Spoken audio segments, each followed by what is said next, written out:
Hey friends, Donovan here with FretSpot. So presumably many of you have already watched the video I did unveiling this new FretSpot exclusive F-Bass BN5 or BN Series Deluxe that was inspired by my Ken Smith, this Ken Smith bass. And so in that video I did a comparison between these two basses, and I had alluded that, hey, you know, maybe I'll also do a comparison between just including a standard BN5. And it's worth noting that, so I recorded the first video yesterday. That bass sold probably within 10 minutes of the video going up, which I kind of wasn't surprised. I expected it to be that way. I do have more on order, by the way. But I mentioned that like I would compare it to a standard BN5, and so that's what I'm going to try to do today.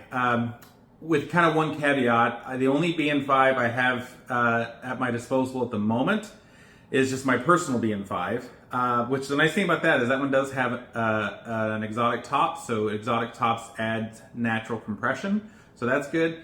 The downside of my BN5 is the strings are not fresh, but they still sound pretty good, and I was going to restring it, but honestly, it needs to go in for a setup, so I need to take it to my guitar tech and have him clean the frets, clean the fretboard, restring it, set it up, all that kind of stuff. And so I just didn't want to hassle with changing the strings, knowing that he's going to have to take them all off and do all this. Anyways, so I think it's good enough where you'll be able to hear the difference, but just know the strings on my bass aren't fresh, and that'll account for a little bit of lack of brilliance. But really what I want you guys to hear more than anything is the difference in the mid-range frequency, which is primarily this pickup placement.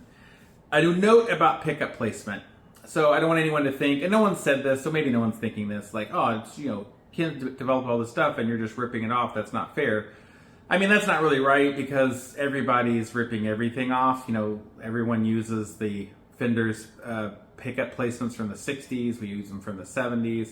It's just a common thing that if someone does something, that you innovate off of that and do your own iterations of it. And I mean, that's just like a thing that we as humans do. It's part of the development and creative process. I mean, as musicians, we know that, right? We hear someone play a lick or play something over chord changes or play chord changes. Oh man, that's cool. And we learn it. And like we copy it. And then sometimes we just copy it. And other times we copy it, and over time it starts to change and kind of make it our own, and that's kind of the way it goes. So anyway, and also to stress, there's I'm not trying to say that any one of these basses are better than the other. This is just a demo for you to hear the difference.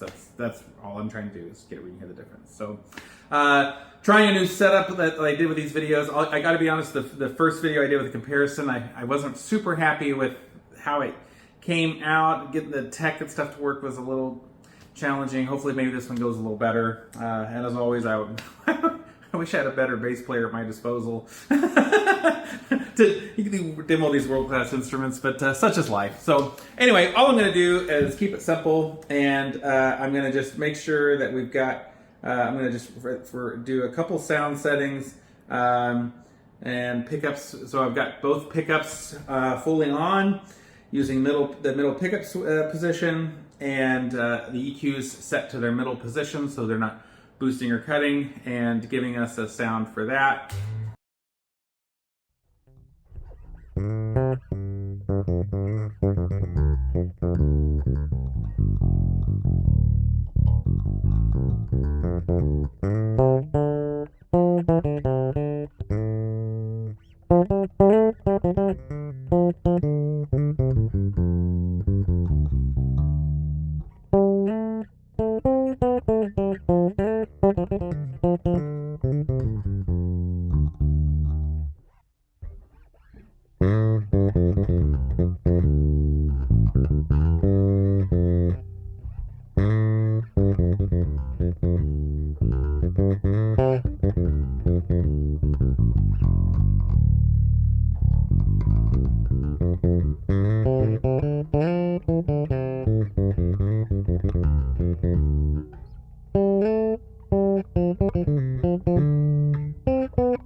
So yeah, just a quick sound sample of trying to play essentially the same scale and lick and the same octave, so you can kind of hear the difference in the sound.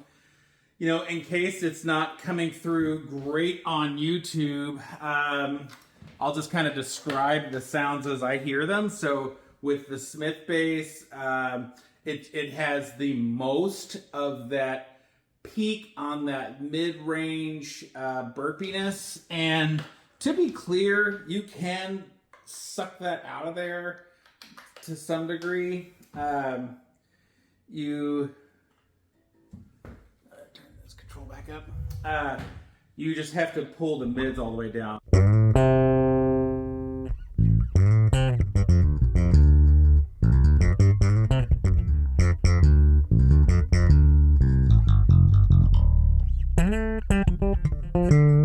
So that's the mids on the preamp here all the way off.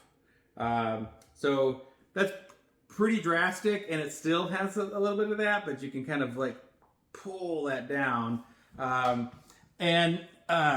that sound is a cool sound, and might be a sound that you love. Like I said, when you want a sound that kind of cuts through the mix any volume, that sound does it.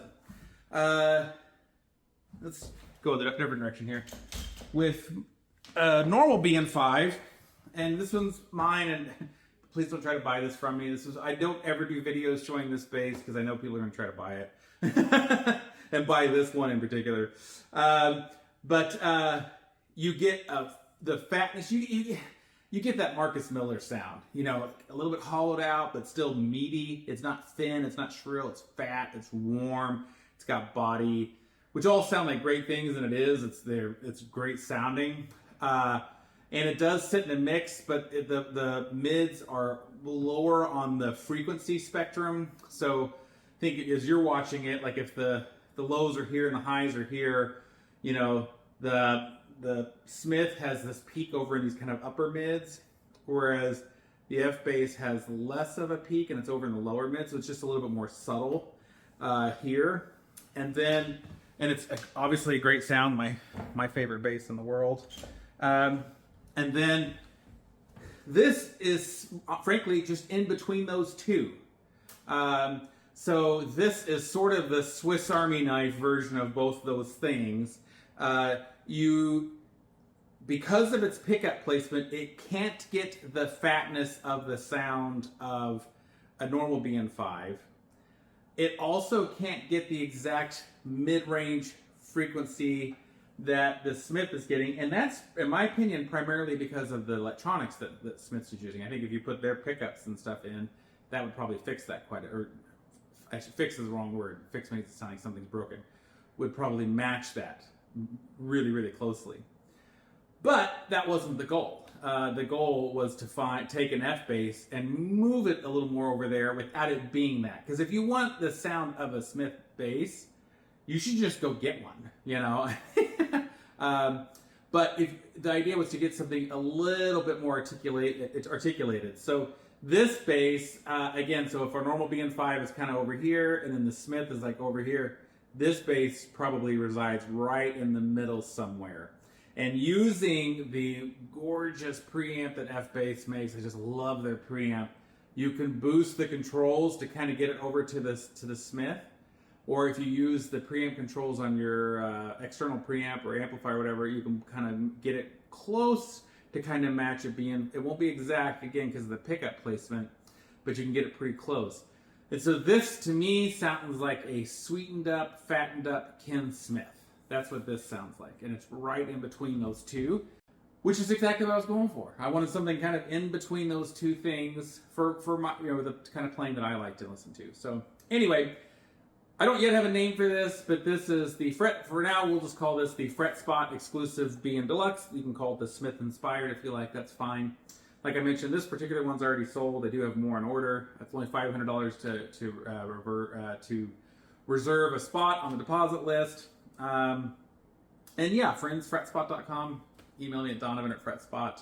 Prefer emails over text if you don't mind, just because email is an easier way for me to track incoming conversations and remember to respond and to follow up and stuff like I like to do. So anyway, appreciate you watching. Hope you found this useful. What do you think? Tell me in the comments which one you prefer. Right? Probably most people that follow my channel are probably fans of, you know, the of F basses in general. So far the comments have been, you know, more skewed towards the F bass.